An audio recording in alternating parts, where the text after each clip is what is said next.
Check. Welcome to another episode of Expansion Pack. I'm your host, Dan F. Man. It's good to be in here with y'all again for another Healthy Mental Thursday. I hope y'all like the new setup and all of the stuff that I'm doing out here for y'all. It's all for y'all to be engaged, you know what I'm saying? For y'all to have something to look at. Hold on, pull my mic down. Bet. So let me go ahead and start this thing off right with the motivation. I know it's probably blaring on y'all. Let's get this thing started with our motivation for the day, and then we'll go from there. Music will go away in 3, 2.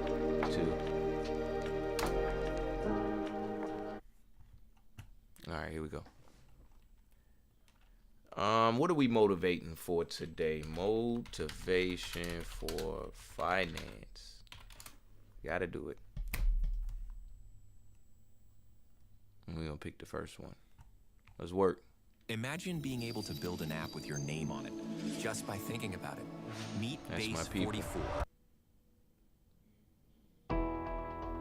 Whatever industry you pick, if you outwork everybody, if you try to be a little smarter than everybody, if you try to be a better salesperson than everybody, if you try to be better prepared than everybody, you've got your best chance. Because if you don't do it and somebody else does, you know, I have the saying, work like someone's trying to take it all away from you. You know, work like someone's spending 24 hours, working 24 hours to take it all away from you. And that's kind of the way I look at it. What would you say is the number one reason why people fail? Lack of brains, lack of effort. Lack of brains, lack of effort. Yeah, they don't do the work. They don't learn, you know. When you walk in the room, when you start a business and you start to talk about somebody, you're never in a vacuum with no competition, you know, unless you're just extremely lucky. And if there's going to be competition, that means somebody else knows your business as well as you do when you get started. And if you walk into a competitive environment and they still know more about the business than you do and more about your customers, you're going to lose. But most people don't consider that. They don't do the work. They don't learn more about their industry. They don't know even about their business. I mean, and so you've got to put in the effort to know more about your industry than anybody else. And that's Yes, the sir. brains part, Yes, and sir. that's the effort part as well. Because look, if you're competing with me, you better know what you're doing, otherwise I'm gonna kick your ass. You know, Yes, and sir. you're not gonna outwork me. And so, you know, Yes, the sir. combination is usually what kills businesses early on more than anything. You could, within a 5-10 minute interview, say, this dude's not going to make it as an entrepreneur. Yeah, I mean, I can typically tell, right? I can tell by their passion. I can tell by their focus. I can tell by their preparation. You know, there's a whole realm of things in any business. Here, you know, here's the business you're in, and here's 1,000 things that influence whether or not you're going to be successful. through my experience in businesses, I can put myself in his position and say, okay, here are 900 of the 1,000 things he has to be aware of, and then go through and ask. And by how many of those or her issues they've been able to address already, that kind of gives me a sense of how hard they're willing to work. And I can tell by the questions they ask me. So all I have to do is say, okay, what do you want to know? And when they start saying, what should I do? They ask you. Yeah, and that's fine, right? And I want them to ask questions, but people like to say, the only stupid questions are the ones you don't ask, and that's not right? Because the questions you ask tell whoever more about you than anything else you do. Because in particular, it tells me about your preparation. If you ask me questions about just basic things that you should have known and you should have down to a science, that's going to disqualify you almost more than anything. If you're not always learning, to this minute, if I'm not continuously learning, if I'm not just absorbing as much as I can absorb, someone else is going to kick my ass, right? So you talk about paranoia. The greatest source of your paranoia should be knowledge. If someone else knows more than you do, and if you're not learning, if you don't know how to learn, if you don't have a thirst for learning and acquiring information, you're SOL. Do you think there needs to be a healthy level of paranoia? Oh, absolutely. There needs to be. Oh, yeah. I mean, Okay. I always say, for every one of my businesses, I said, what would I do to kick my own ass? Right? So whatever business you have, there's somebody trying to put you out of business. There's somebody trying to take a bite out of your business, and it's better for you to figure out how they're going to do it rather than they do it. And so, yeah, that's being paranoid. And so you have to be paranoid. You have to anticipate other people's next moves, and you can't ever, downplay the competition. I was at a business plan competition this morning at a college, and they were kind of being dismissive of the competition, and so you can't ever do that. They're out there trying to take you down, and they're not just going to sit still. And if you're good, really, really good, you're going to inspire them to work even harder, faster, better. And so you have to be, very self-aware of what you're good at and what other people are good at, and a healthy dose of paranoia makes a big difference. Is very helpful. Let's transition to a different subject with college. You went to IU, right? Now you got a lot of people that say, forget about school. Drop out of school. They're idiots. So you think they're idiots? Tell me why. Exactly. Exactly. If you're going to have and run a business, if you don't understand accounting, you're already behind the 8 ball. Can't you hire a guy that knows how to run But then accounting? they still have to communicate to you. Your accountant might tell you you're profitable, but your cash is going down. Not understanding a breakdown. And when you don't, Do you think you need college to learn that? yeah, I think you do, right? Because it may not, for some people, look, if you're so self-motivated that you can take an online course in accounting and teach yourself everything, you're way ahead of the game anyways. But most people aren't. I don't care if you go to a community college and take accounting and spend $99 for the class. Just, spending the money forces you to be more obligated to do it. But accounting, finance, lesser extent marketing, sales if the school offers that. These are all that's the language of business. And Yes, so sir. while it's possible to teach yourself these things, and while it's possible to hire them, when you're starting your own company, you don't want to have to spend money hiring an accountant. Well, let me take that. If you've know what, this gone is through all funny. these classes, if I don't have to hire a lawyer, This is an ironic conversation, huh? incorporate, right? You Got can it. probably figure out yourself. And so Hey, your 15 cost of stream, opening up a stream. business drops, but even more important than all that, that's the blocking and tackling, that's the language of business. The thing I learned at Indiana that was more important than anything else, I learned how to learn. And learning became far more important to me, because the one certainty in business is that it's always going to be changing. How does one entrepreneur increase the speed in areas that they can increase? There's certain things you can't control. Speed in what way? Speed of growing your business. All right. So how So- fast can I grow it? Yeah, I mean, it just depends. You've got to know your own skill set, right? And you've got to know how that fits within your company's life cycle. Some companies are slow grind, and you just have to understand that, and you've just got to bide your time until it starts to click, and then grow with it quickly.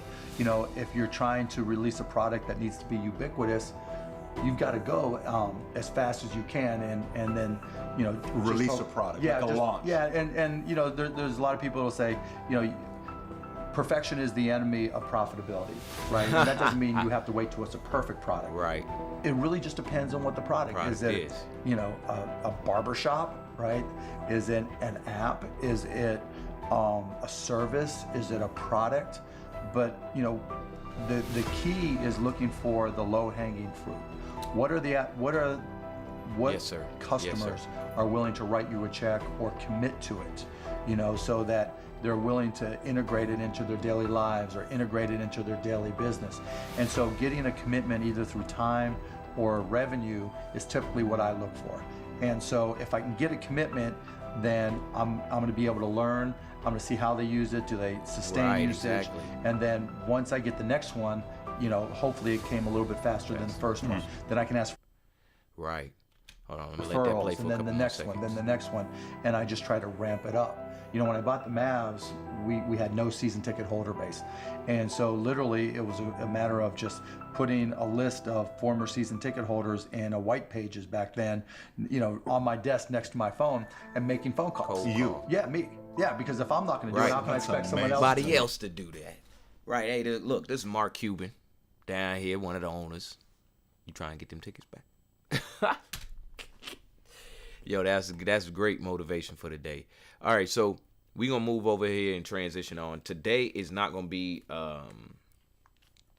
real heavy with the verbiage and talking for me and the dialogue for me. I did have our video that we had already been previously watching. I got it queued up already. And so we're just going to keep going back into that and listening to that and allowing it to work on us, all right? So y'all sit back, relax, and enjoy this Healthy Mental Thursday. Nourishes that forest, carrying oxygen I'll run it back just a few seconds. and glucose. Electrical signals flicker through synapses like fireflies. Some fade, others linger, becoming constellations of new meaning. Each gentle breath you take nourishes that forest, carrying oxygen and glucose to every branch. You're not just dreaming, Y'all let me know if it's you're any trouble with cultivating. the audio. The brain is not a machine that shuts down at night. It's a living ecosystem, pruning, repairing, and growing. Emotional healing happens here, not in grand bursts of revelation, but in the quiet rhythm of restoration.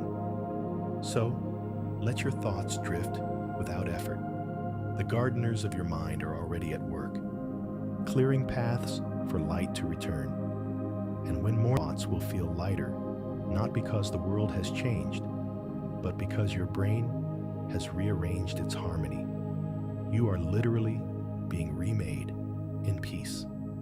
If you listen closely, beneath the hum of thought, there's another rhythm, slower, softer, deeper. Scientists call it the resting state oscillation, the baseline hum of the brain, when it's not occupied with tasks or words. It's a kind of neural breathing, a wave that travels between the cortex, thalamus, and brainstem about once every 10 seconds. Some describe it as silence, others call it presence. This internal rhythm synchronizes with your breath, your heartbeat, and even the subtle contractions of your gut. It is the foundation of calm, a whole body resonance that modern neuroscience is only beginning to understand. In EEG scans, it appears as slow delta and theta waves, each one a signature of serenity. When these waves dominate, the prefrontal cortex quiets its chatter and the brain's sensory regions open like petals. You're not asleep, but you're not fully awake either. You're in the state the Japanese Zen masters called Ma, the space between moments. In this stillness, auditory processing shifts. The amygdala no longer searches for danger in every sound. Instead, the auditory cortex tunes to internal harmonics, the pulse of blood in your ears, the hush of air moving through your lungs, the quiet rhythm of your heart. MRI studies show that the brain actually amplifies internal body sounds during relaxation, creating a kind of biofeedback loop. Your own physiology singing you to sleep. That's right. Acousticians and neuroscientists have long noted that certain frequencies, a pillow. especially between Y'all say I'm trying to go to 0.1 sleep on and 10 stream? hertz, No. entrain brain activity. Do that later. These are the frequencies of slow breathing, gentle ocean waves, and the heartbeat at rest. They create a phenomenon called neural entrainment, where external rhythm guides internal brain waves into harmony. That's why the sound of rain or a soft hum feels healing.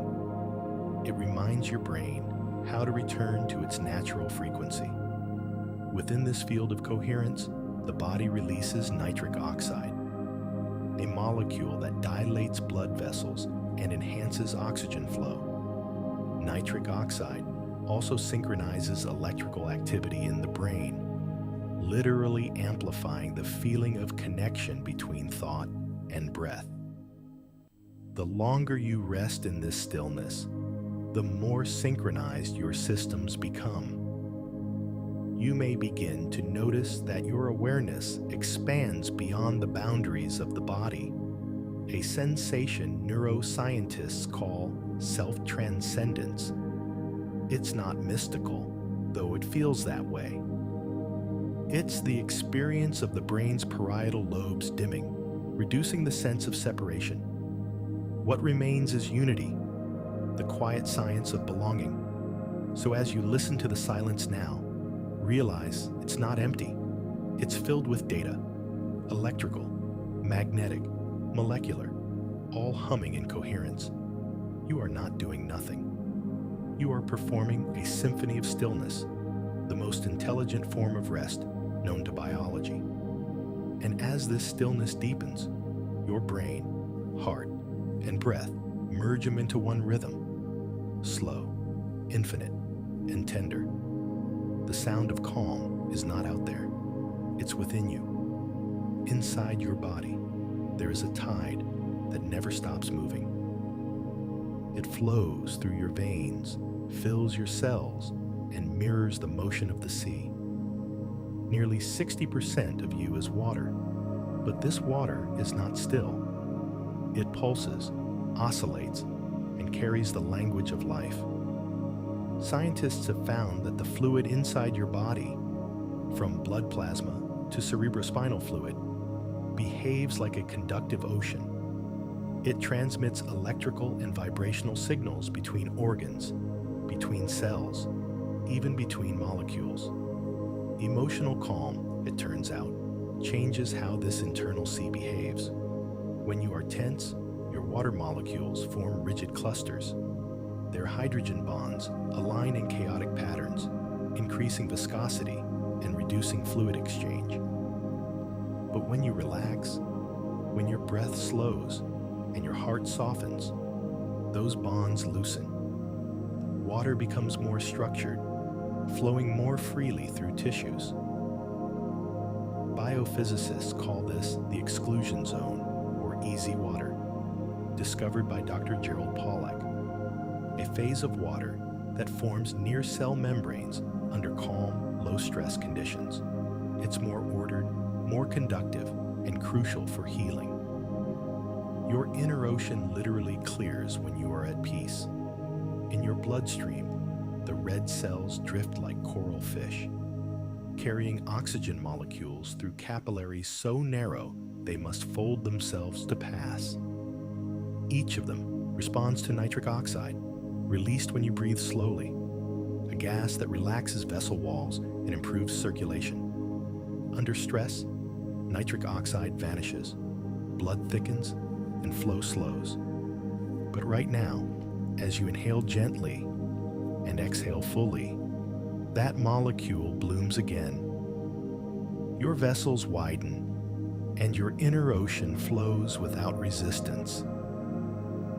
The cerebrospinal fluid that cushions your brain also follows this rhythm. It moves up and down the spinal canal with each breath, a wave synchronized with your heartbeat. Researchers using phase contrast MRI have visualized this motion. During deep relaxation, the amplitude of the cerebrospinal pulse increases, washing neurons in nutrients and removing waste.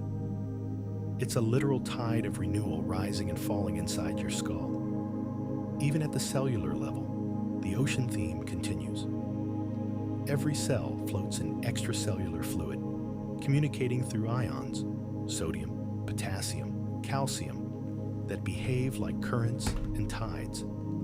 Calcium, in particular, acts as a messenger of emotion, regulating everything from heartbeat to neurotransmitter release. When calmness prevails, calcium oscillations slow, signaling balance. So tonight, imagine that your body is the shore and your breath is the tide. Each inhale draws the waves inward, filling every bay and estuary of your being. Each exhale releases them, carrying tension back to the infinite sea. Somewhere within that motion, your cells remember their origin: salt, light, and rhythm. The same forces that shaped oceans shaped you. Let your inner tide continue to move, gentle, unhurried, eternal. Emotional healing is simply the sea remembering its calm. Within your body, every thought, heartbeat, and emotion is electric. Tiny voltage differences across membranes, about 70 millivolts per cell, create the foundation of life. The body is not just chemistry, it's circuitry. My computer. Modern research in bioelectromagnetics has revealed that emotional states correspond to measurable changes in the body's electrical patterns. Calmness has its own frequency, just as fear does. Each cell acts as a small capacitor, storing charge across its membrane. When you breathe slowly, your parasympathetic tone rises, altering ion channel activity. Potassium and calcium ions drift at a slower rhythm, stabilizing the electrical potential of neurons and cardiac cells alike. This is why your heart's rhythm becomes smoother and your mind quieter during rest. Voltage has become harmony.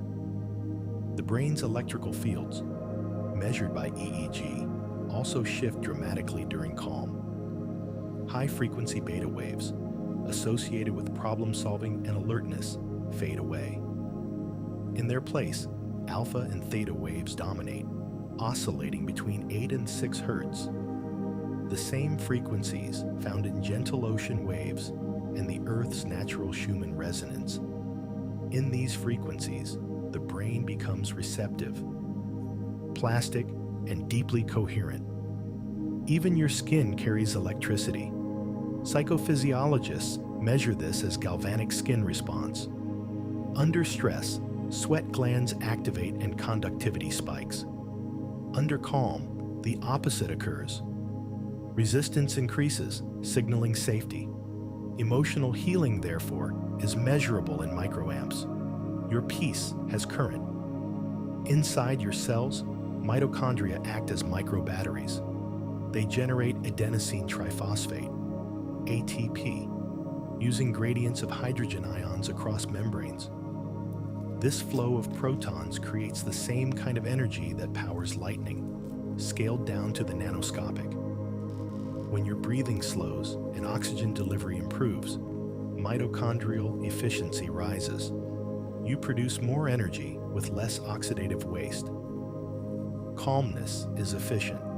Stress is expensive. In the heart, this electricity becomes music. Electrocardiograms record the rhythmic depolarization and repolarization of cardiac cells as the familiar waveform, the P, QRS, and T. During coherence, those waves become smooth and symmetric. Your heart, quite literally, plays a calmer song. Scientists studying biofield physiology believe that this coherent cardiac rhythm radiates into the body's electromagnetic field, influencing other organs' oscillations, a biological resonance of peace. Even emotions have voltage. Depression correlates with reduced cortical potential, anxiety with hyperactivity. But deep relaxation restores equilibrium, a balanced tone between excitation and inhibition. This is the nervous system's version of harmony, not silence, but symmetry. So as you breathe now, imagine millions of tiny lights flickering inside you, each one a cell, communicating in voltage and song. Every spark says, I'm alive, I'm safe, I'm whole. Emotional healing, at its core, is your electricity remembering its original melody, the frequency of peace. Your body hums softly now, an orchestra of charge and rhythm. And somewhere between each heartbeat and each breath, the music of healing continues. Steady, scientific, infinite. Your heart is more than a pump. It's a generator of light and information. With every beat, it sends electromagnetic waves that ripple far beyond your body, measurable up to 3 feet away. The HeartMath Institute has spent decades studying this phenomenon, showing that the heart's magnetic field is about 5,000 times stronger than that of the brain. And here's the astonishing part. This field changes with emotion. When you feel anger or fear, the rhythm becomes erratic. The electrical pattern splinters, broadcasting chaos into every cell. But when you breathe slowly and let yourself feel safe, those waves become smooth and rhythmic, forming a pattern called heart coherence. It's a measurable state of physiological harmony, where heart rate, respiration, and brain waves fall into synchrony. In this coherence, the heart becomes both compass and conductor, guiding the body into emotional alignment. The vagus nerve listens carefully to these pulses, carrying messages of peace to the brain. In response, the brain reduces cortisol output, the immune system stabilizes, and blood vessels dilate. This isn't mysticism, it's measurable biophysics. You are literally broadcasting peace through the field of your heart. Neurocardiologists have discovered that the heart contains around 40,000 intrinsic neurons capable of sensing, learning, and remembering independently of the brain. They call it the heart brain. It doesn't think in words, it thinks in rhythm. When emotions soften, the heart brain releases atrial natriuretic peptide, ANP, which lowers blood pressure and quiets the amygdala, the fear center of the brain. The result? Deep calm spreading outward like waves on a pond. When monks or meditators enter a state of compassion, their ECGs display near-perfect coherence, smooth sinusoidal waves, and the electromagnetic field around them becomes distinctly ordered. In controlled studies, people sitting nearby begin to show synchronized heart rhythms, even when unaware. This phenomenon is called physiological entrainment, where one coherent system stabilizes another through resonance. Your calm is contagious at the quantum level. So tonight, place a hand gently over your chest. Feel the warmth beneath your skin, the quiet rhythm beneath your fingers. That's more than a heartbeat. It's the pulse of an electromagnetic sun radiating from within you. Each beat sends waves of calm into the space around you. You are not just in the world. You are shaping it with your heart's light. Yes, sir. When you rest in love, even silently, that field reaches others without a single word. Emotional healing isn't only internal. It's how your heart teaches the universe to breathe slower, to soften, to heal with you. Hidden beneath your ribs lies another intelligence, one that feels before it thinks. The gut, with over 100 million neurons, forms what scientists call the enteric nervous system, a second brain that governs digestion, mood, and immunity. These neurons communicate constantly with the brain above through the vagus nerve, sending more messages upward than downward. This means your emotional state is shaped not only by thought, but by digestion, by microbes, by chemistry. When anxiety tightens your chest, your intestines contract too. When calm returns, the gut relaxes, releasing serotonin, dopamine, and short-chain fatty acids that feed the brain's peace centers. 90% of the body's serotonin is made here, in the darkness of the gut, by trillions of microorganisms living in quiet harmony. These microbes are the unseen alchemists of emotion.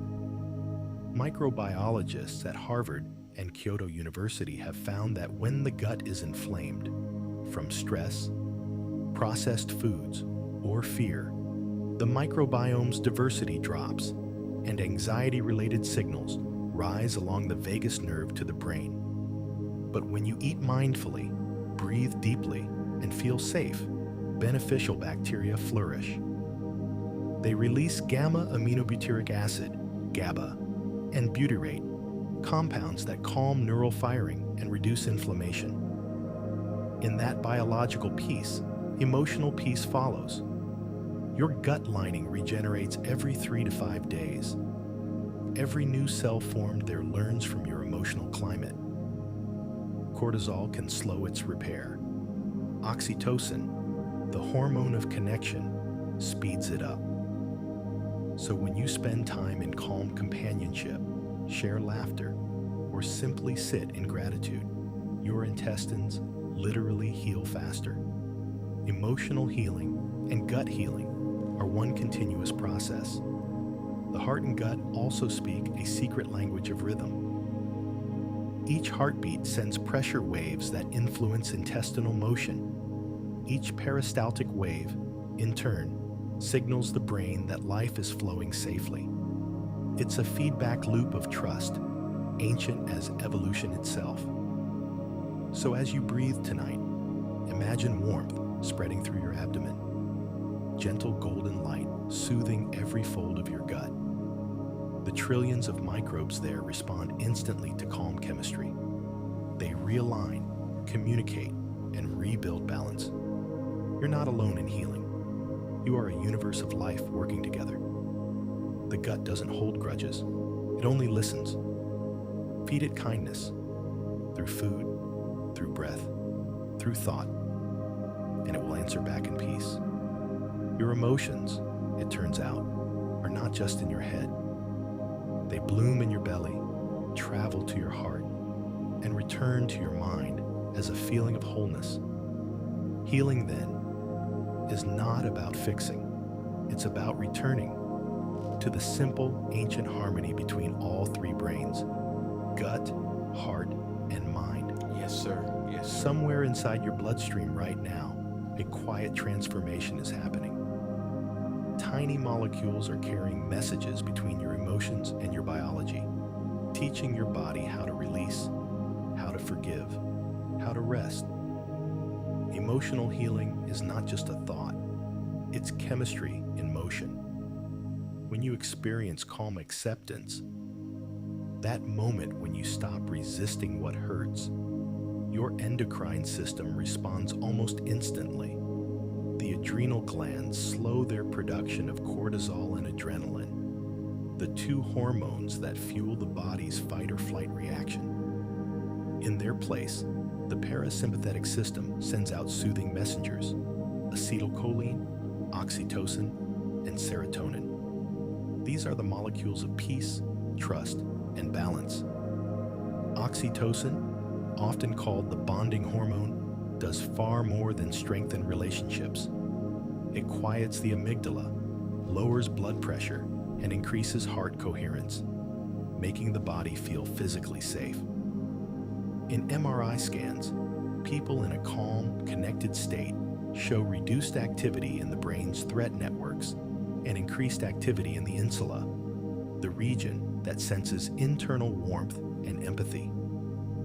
At the same time, serotonin levels begin to rise in the brainstem and gut, stabilizing mood. Serotonin isn't about happiness as much as it is about equilibrium.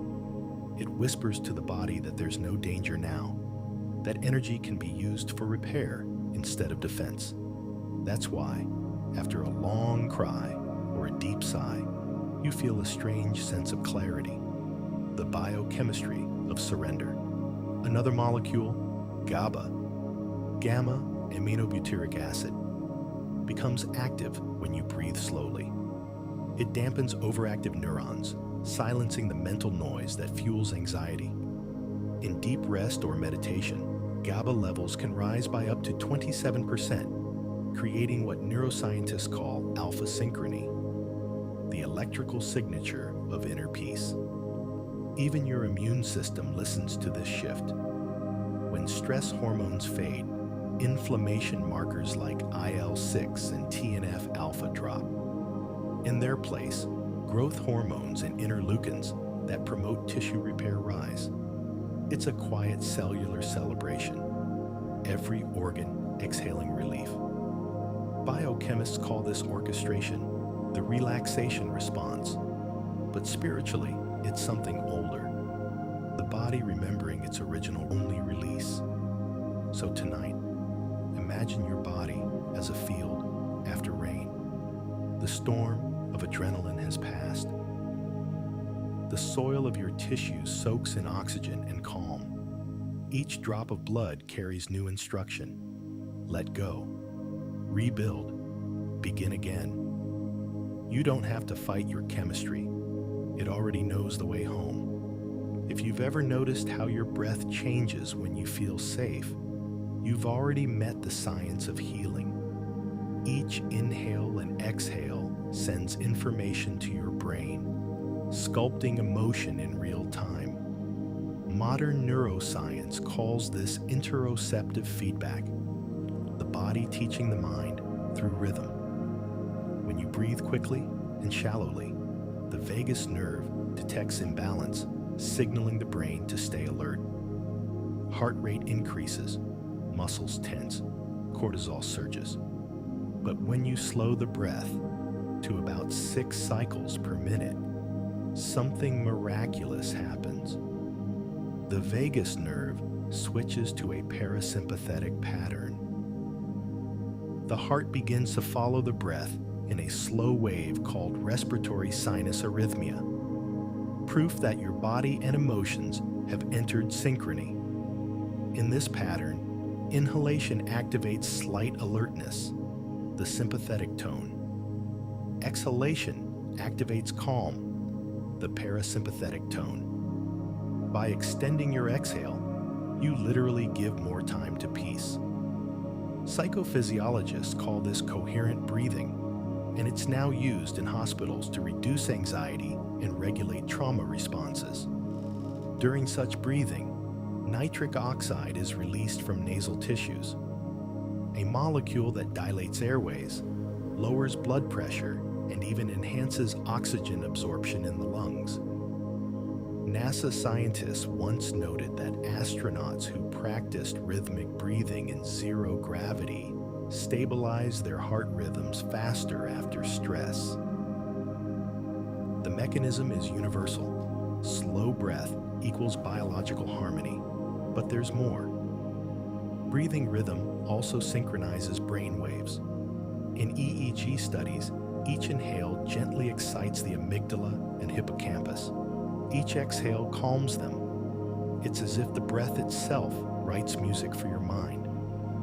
Tension and release, question and answer. Ancient pranayama traditions described this centuries before machines confirmed it. They said, when the breath is steady, the mind becomes clear. Modern neurobiology agrees. During coherent breathing, alpha and theta waves rise, and the default mode network, the region responsible for rumination, begins to quiet. The body finally trusts the moment. So breathe with the precision of compassion. Inhale softly through the nose for 4 seconds. Imagine light entering your chest. Hold briefly, feeling that light spread. Then exhale through the mouth for 6 seconds, letting warmth drift outward. Do this for a few minutes, and your entire biochemistry changes. Your heart listens. Your brain listens. Even your immune system listens. The most advanced medicine sometimes begins with the simplest act, one gentle breath. Every exhale is your body whispering, "It's okay now." And with every inhale, your cells reply, "We are home." Right now, as you lie still and breathe, two vast systems, your mind and your body, are speaking quietly to each other. Their language is not words, but pattern, pulse, and chemistry. Scientists call this dialogue psychophysiological coherence, and it may be the oldest conversation in existence. Every thought sends electrical signals downward through the hypothalamus, where they're translated into hormones and neurotransmitters. These messengers travel through your bloodstream, reaching organs, skin, even the immune system, and the body responds in kind, sending signals back up the vagus nerve to the brain. It's a constant feedback loop of emotion and physiology. When you think you're feeling, you're actually observing this exchange in real time. Stress, for example, is the mind saying, "I'm not safe," and the body replying with adrenaline. Calmness, serotonin, and nitric oxide. Nothing is separate. Every cell listens. Neuroscientists at Stanford have shown that the insular cortex, a deep structure that monitors internal sensations, lights up when people focus on breath or heartbeat. This area serves as the translator between physical and emotional awareness. The more attuned it becomes, the more we can sense subtle shifts before they become anxiety or exhaustion. This is not mystical intuition. It's advanced interoception. The body also communicates through micro movements. A relaxed jaw signals to the brainstem that aggression isn't needed. Relaxed shoulders reduce sympathetic tone, lowering cortisol. Even your facial expressions feed data upward through the facial feedback loop. A soft smile triggers dopamine and endorphins, convincing the brain that peace is real. This mind-body conversation extends to the very fabric of your cells. Electrical potentials across membranes change in response to emotional frequency. Under chronic stress, those voltages weaken, impairing communication between tissues. But in calmness, the charge is restored. This is why practices like meditation or prayer improve wound healing and immune response. They restore electrical dialogue. Think of your body as an orchestra and your mind as the conductor. When fear tightens its grip, the tempo quickens, the instruments clash. But when breath steadies, when the conductor lowers their baton, the music aligns. The biology of calm isn't just stillness, it's rhythm, resonance, order. So tonight, let your body speak first. Feel the chest rise and fall, the warmth behind your eyes, the pulse at your wrist. Listen without judgment. The language of the body is older than thought, wiser than worry. When you listen long enough, you'll realize your body has never been against you. It has always been trying to bring you home. As the night deepens, your body is already preparing for dawn. The chemistry of healing moves in cycles, and while you rest, your endocrine system writes the first notes of tomorrow's balance. The circadian rhythm, your inner clock, aligns nearly every cell in your body to the pattern of light and darkness. In this rhythm, hormones rise and fall like tides, guiding the emotional weather of each day. Around 2 a.m., growth hormone peaks, repairing muscle fibers, regenerating collagen, and clearing metabolic waste. At the same time, melatonin reaches its maximum, protecting DNA and soothing inflammation. These two partners, growth and rest, are the architects of overnight renewal. As dawn approaches, melatonin gently declines and cortisol rises, not as an enemy, but but as a messenger of awakening. In a balanced system, this cortisol awakening response gives you energy and clarity. When emotional healing has taken place, cortisol peaks gracefully, not violently, a sign of rhythm restored. The thyroid also joins this morning orchestra, releasing thyroxine to regulate metabolism. This hormone ensures that the body has energy to rebuild, but not so much that it burns out. Emotional balance depends on this delicate hormonal choreography. Too much adrenaline or cortisol, and the system overheats. Too little, and fatigue sets in. The secret lies in adaptation, the body's art of finding equilibrium anew each day. Melatonin, though fading with daylight, leaves behind another gift. It converts into serotonin, helping mood rise with the morning. That's why good sleep is the most natural antidepressant on earth. Your emotional landscape tomorrow depends on how deeply your biology rests tonight. Recent chronobiology studies at Harvard and Oxford show that maintaining consistent sleep patterns enhances emotional regulation, memory, and empathy.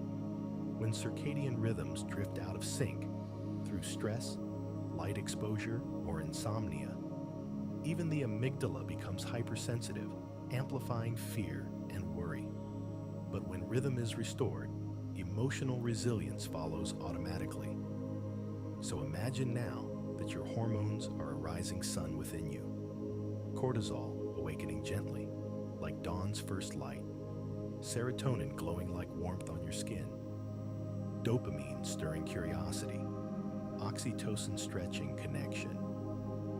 This is the chemistry of readiness, not rush. Alertness without anxiety. When you wake tomorrow, you won't need to chase calm. It will already be waiting in your blood. Healing isn't a single moment, it's a cycle. Night flowing into day, breath into breath, calm into motion. And as the sky brightens, your body will remember this night, this rhythm, this quiet science of renewal. Even as you sleep, trillions of your cells keep time. Inside nearly every nucleus, a molecular clock is ticking, synchronized with a planet's rotation. This circadian machinery is built from genes that activate and silence themselves in a precise 24-hour cycle. A biological symphony directing metabolism, immunity, and emotional balance. When stress and irregularity dominate your days, these cellular clocks fall out of sync. The result is a quiet internal jet lag, fatigue, mood swings, and reduced repair. But when you allow your body to follow the rhythm of rest, darkness, and light, those clocks reset. Each cell begins to move in harmony again. You become, in a sense, one organism breathing with the planet. At night, certain genes, PR, clock, and BMAL1, become active, signaling the release of hormones that promote repair. DNA damage accumulated during the day is surveyed and mended by molecular guardians like P53 and SIRT1. Melatonin, acting as a nighttime antioxidant, shields mitochondria from free radicals. In these hours, the body is not idle. It's rebuilding the infrastructure of tomorrow's calm. Mitochondria, those powerhouses inside every cell, operate like small suns. They convert oxygen and nutrients into ATP, the currency of life. During deep sleep, mitochondrial efficiency improves. Damaged mitochondria are recycled in a process called mitophagy, ensuring that only the healthiest remain. Emotional stability depends on this cycle. When energy flow is balanced, the brain maintains equilibrium. The heart beats evenly, and thought clears. Even the DNA itself listens to rhythm. So, I wanted to let that play for as long as possible. I don't know how much y'all were in tune with it or not in tune with it, but I sat here and listened to this entire thing. And the reason why, well, we still got another hour and a half left on it. And I believe it's something that you could watch, or listen to on a speaker or some headphones while you falling asleep or taking a nap or even riding in the car and you the passenger. Because you don't want to do it while you're driving, be asleep. But the educational side of it is so profound to me that it's like an audio book to me. It's not like we sitting here and I already got it saved. Let me like that. It's only got 6 likes. It's not like we got it. I'm sorry, let me go back. It's like an audio book to me. It's not like we sitting here and listening to somebody talk.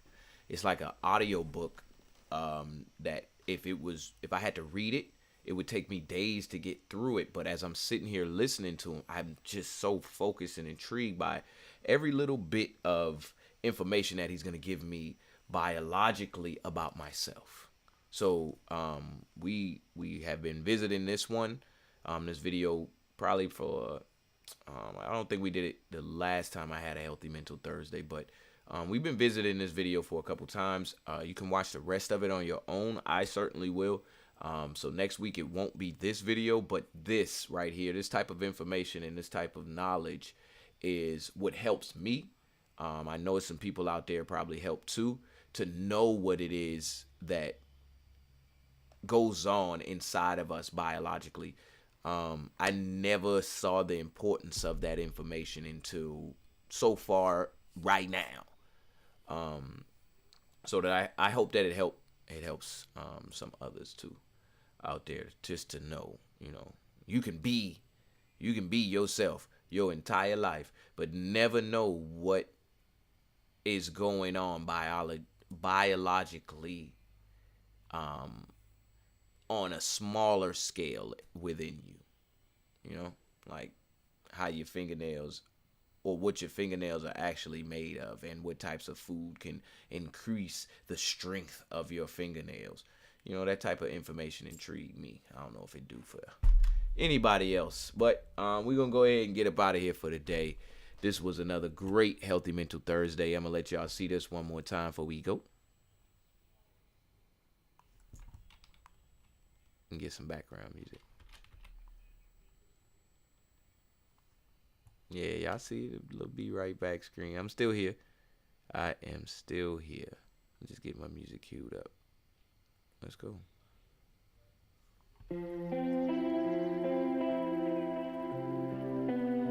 Yeah, so like I was saying, as we get on up out of here for the day, I'm going to see y'all tomorrow. Fun Fact Friday. If I have any issues, complications, I'll put it out in the Discord. If you're not a part of the Discord, go ahead, join up, be a part of the Discord. I'm going to go grab me something to eat.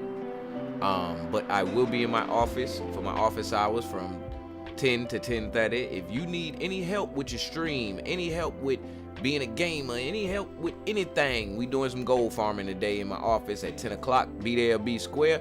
And I'm going to holler at y'all tomorrow. Fun Fact Friday. This, I'm going to take a pause before I say it. Hold on. Are y'all ready? Here you go. This is DGTA TV. Peace.